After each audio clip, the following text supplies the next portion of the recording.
Today is Richard Nixon's 113th birthday. Here are 10 facts about the former president. For our first fact, I'd like to note how Richard Nixon actually broke the original gavel used in the U.S. Senate from 1789 up until 1954 because Richard Nixon broke it in a heated debate about nuclear energy. For the second fact, Richard Nixon was very famously the only president to resign because of the Watergate scandal. He resigned on August the 9th, 1974, which was the day before I would be born, much later. So it would have been cool if he resigned on my birthday, but he didn't. That's very sad. When he was in his later years, Richard Nixon enjoyed rap. He enjoyed rap music very, very much. In fact, he said that perhaps if there was a very good rap group around back when he was a child, he would have become a famous rapper instead of a very famous politician. Now, for our fourth fact, it's something stupid that Richard Nixon did. Richard Nixon had wanted one of his daughters to actually marry, at that time, Prince Charles, now King Charles III, which I don't think anyone should be wanting their daughters to marry King Charles, of all people. Well, that of course didn't happen. Prince Charles then went on to marry Queen Camilla.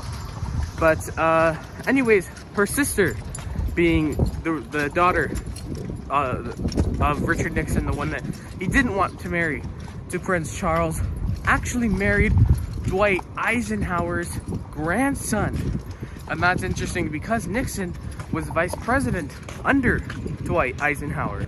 Richard Nixon was also offered a scholarship to Harvard University, the Harvard, but he had to turn it down because he was too poor to actually get there. Nixon was also president during the US-backed overthrow of the democratically elected president of Chile, Salvador Allende, back in the 70s.